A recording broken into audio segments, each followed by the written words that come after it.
Quand la France lance son opération Sauver Bamako, d'accord, ils arrivent, ils occupent un espace, le nord du Mali.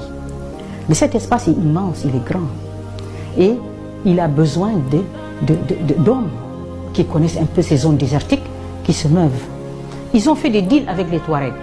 Leur cible, ce sont les djihadistes Ansar ad-Din, qui ont une autre vision du monde que la leur. Et donc, il faut les éliminer. Mais les Touaregs disent non, nous on peut faire des deals, on vous laisse, on joue le jeu, mais il n'est pas question qu'on tire une balle contre ces gens.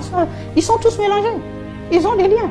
Donc les Touaregs disent non, on ne va pas se battre contre Ansar ad-Din, hein. Mais alors il faut trouver quelqu'un d'autre. Soit on se mouille le maillot nous-mêmes, mais les Français auront de la casse, et les peuples français ne vont pas accepter, hein. Et donc la cote de popularité va chuter, hein, de nos hommes politiques français. Donc, qu'est-ce qu'on fait? On a besoin d'aide, on a besoin des gens qui connaissent les dégers, des gens qui... Donc on fait appel à Idriss Déby.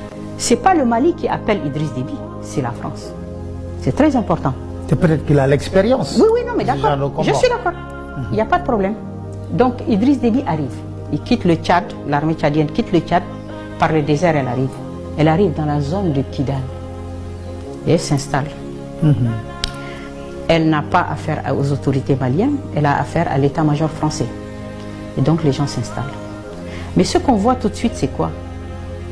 Aujourd'hui, le Mali, les gens pleurent, ils disent quoi? Ils disent, c'est une partition de fait de notre pays. Les gens ont bloqué le nord Mali. Pendant plusieurs années, même le premier ministre malien ne peut pas aller au Mali. Tous les gens ne peuvent pas aller, les gens ont bloqué. Le Tchad aussi a aidé à bloquer. Donc qu'est-ce qu'il fait Idriss Déby là? Idriss Déby aide dans la mise en place d'une politique de partition du Mali. C'est regrettable, mais c'est ça. C'est ça qu'il fait Idriss Déby. Il vient en appoint d'une politique qui vise à organiser une partition du Mali. C'est du panafricanisme ça? Non, c'est trahir les Maliens. Et vous savez que les Maliens l'ont tellement bien compris au départ. Quand il y a eu les premiers morts du Tchad, et un autre élément très important, les blessés de la guerre du Mali, du Tchadien, qu'est-ce qu'on en faisait?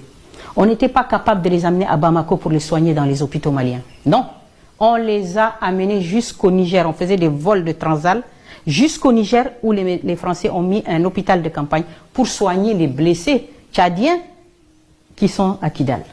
Parce que les Maliens étaient tellement fâchés de cette collaboration d'un pays africain pour organiser la partition de leur pays. Les premiers morts tchadiens, on les a amenés au Tchad, il n'y a pas eu d'autorités politiques maliennes qui se sont déplacées. Tous les gens au Tchad, les gens ne comprenaient pas ce côté pernicieux de l'intervention tchadienne au Mali.